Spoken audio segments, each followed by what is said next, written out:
Okay, so welcome to video number 11. We're now going to be looking at the second indicator, leading indicator, within the business arena.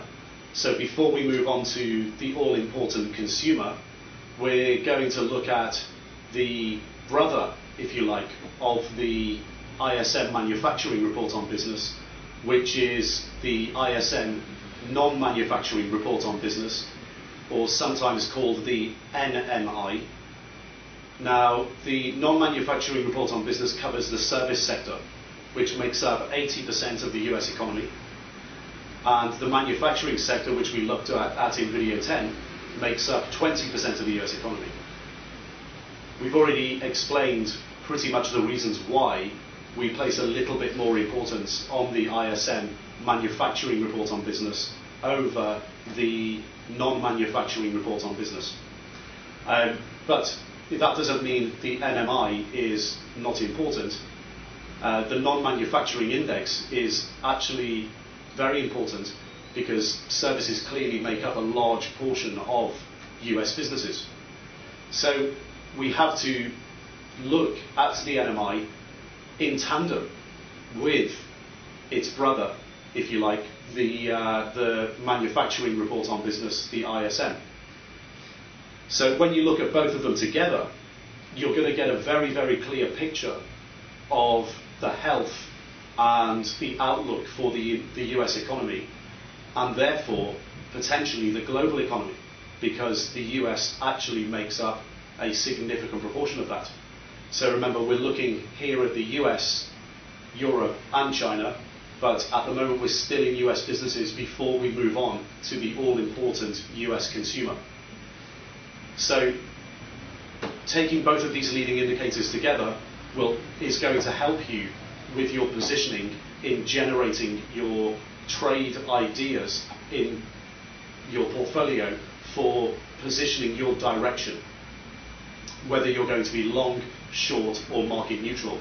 And again, there is no rule book, but you need to generate these ideas and go through the processes to make sure that you have a very, very good idea of where the world is likely to go, whether that's up, down or sideways. And you're going to be long, short or market neutral depending on your US view, your Eurozone view, your China view and your overall global view. And you're going to get regional perspective as well. So let's go over to the presentation. Let's have a look at the non-manufacturing index, the ISM services sector. And remember, treat the ISM non-manufacturing index in the same way as you treated the ISM manufacturing report on business, because the makeup might be slightly different, but essentially the reading of above and below 50, expansion and contraction, and the qualitative statements, we use it in pretty much exactly the same way. So we define the ISM non-manufacturing index and define the ISM manufacturing report on business in pretty much the same way, and deduce our positioning in the S&P 500 from a combination of the both. So let's go over to the presentation, and I'll see you at the end of this video with a summary on the non-manufacturing index. Okay, so we're going to move on to services. So the non-manufacturing index, the NMI, it's 80% of the US economy. You get two numbers a month.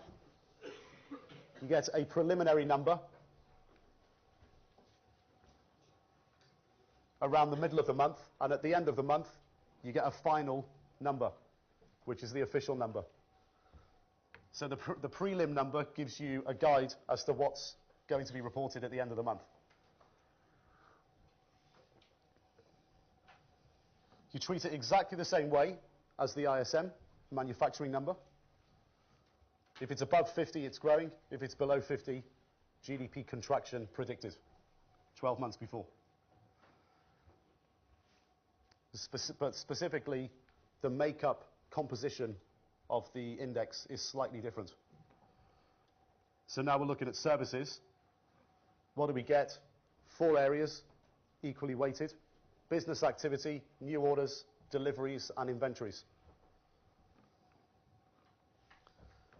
That's what it's looking like recently. That's business activity, and business activity and new orders are considered leading indicators on the NMI itself. They're the most sensitive. So shifts in business activity month to month, yeah? And shifts in new orders month to month.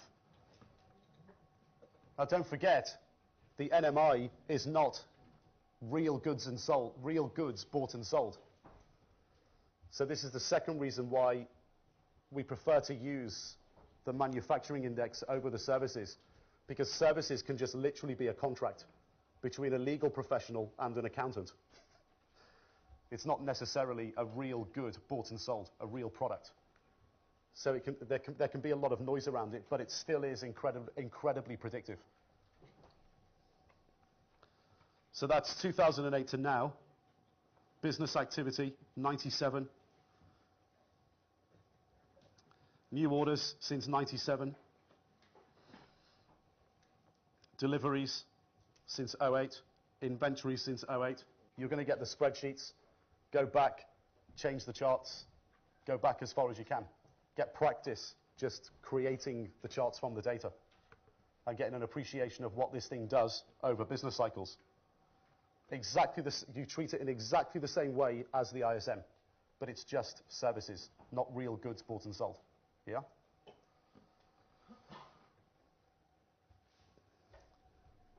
So 80% of the US economy predicts GDP with 12-month time lag. 85% certainty on its short history. And it also tells us what to expect from policymakers. You also get the qualitative statement, and you do it exactly the same way. You get all of the industries in order, reporting the most growth, or the fastest growth, to reporting the slowest growth. Treat it exactly the same way, and you take trading ideas from it.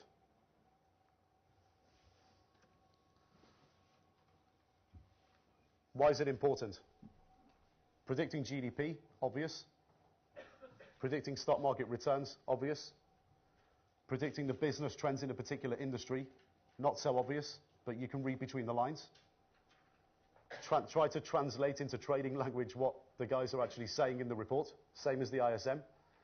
But you also use it in tandem with the ISM manufacturing index as a head check. What you're going to see is they both move in the same direction. But in different business cycles, services might move first, manufacturing might move first, and they'll follow each other. So what happens if the ISM's reported above 50 for 4 years in a row, and the non-manufacturing index the same, but then the NMI goes below 50 for the first time? You're getting an idea of what's happening in the economy at any one time by looking at both. What it's telling you is that the economy is creaking and could be on the verge of contraction in that situation, and vice versa in the opposite situation.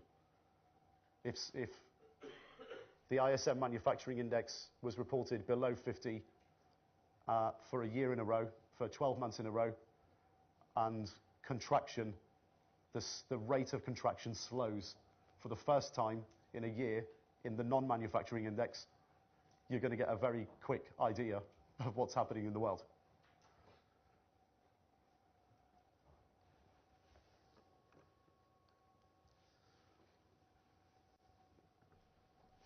And for the ISM non-manufacturing index, you can use the previous spreadsheet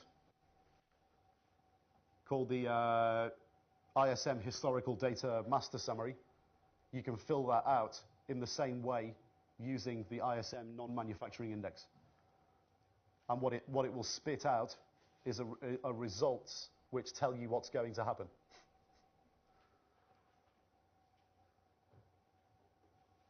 So go through that exercise. If you go through that exercise, it'll be good for you because you'll learn how the spreadsheet works, which means you'll learn the parameters and the decision-making process of what the result actually says and what you do in your portfolio. Okay, welcome back. So let's try and summarize what we saw in the presentation there for the non-manufacturing index. Well, the conclusion really with the services sector is that we're treating it pretty much exactly the same way as we do with the manufacturing sector, the ISM Manufacturing Report on Business. Except now we're just in the services sector. The makeup is a little bit different, but it's not materially different. The ISM services sector, the index, is broken down into very similar sub-indices to the ISM Manufacturing Report on Business, and we pretty much treat them exactly the same way.